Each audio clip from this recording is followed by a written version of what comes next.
وإذا أذقنا الناس رحمة من بعد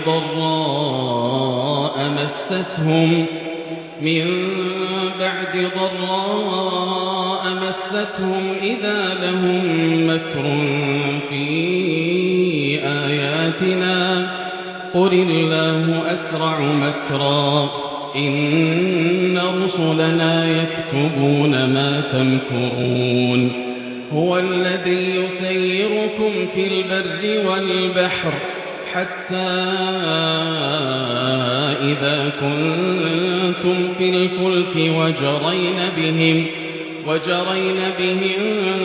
بريح طيبة وفرحوا بها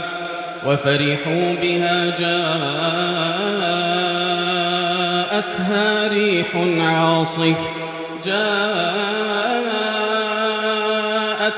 ريح عاصف وجاءهم الموج من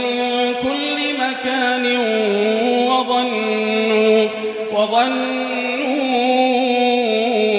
أنهم أحيط بهم دعوا الله مخلصين له الدين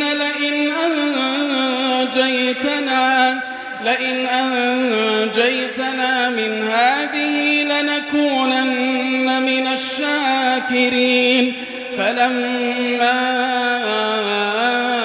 أنجاهم إذا هم يبغون في الأرض بغير الحق يا أيها الناس إنما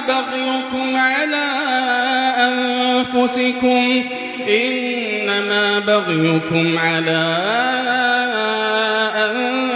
أنفسكم متاع الحياة الدنيا ثم إلينا مرجعكم فننبئكم بما كنتم تعملون إنما مثل الحياة الدنيا كماء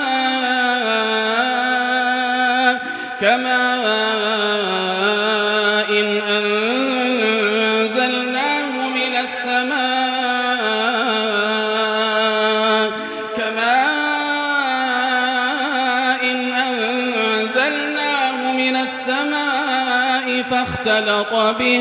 فاختلط به نبات الأرض مما يأكل الناس والأنعام حتى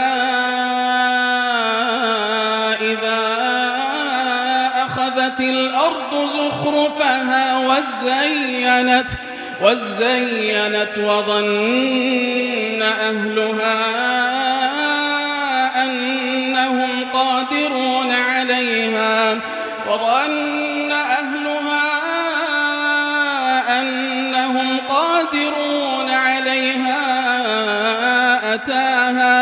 أتاها أمرنا ليلا أو نهارا فجعلناها حصيدا كأن لم تغن بالأمس كذلك نفصل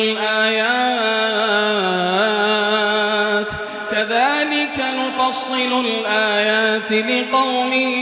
يتفكرون والله يدعو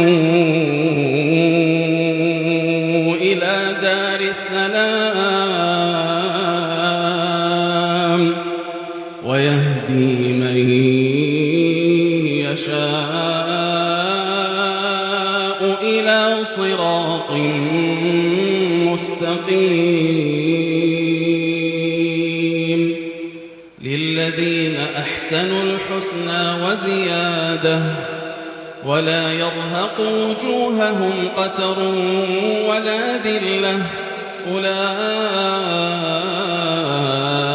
أصحاب الجنة هم فيها خالدون والذين كسبوا السيئات جزاء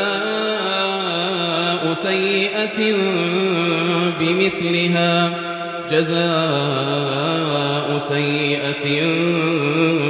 بمثلها وترهقهم ذلة ما لهم من الله من عاصم كأنما أغشيت وجوههم قطعا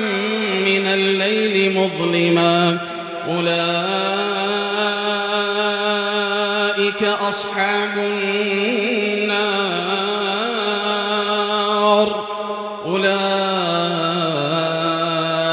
أصحاب النار هم فيها خالدون.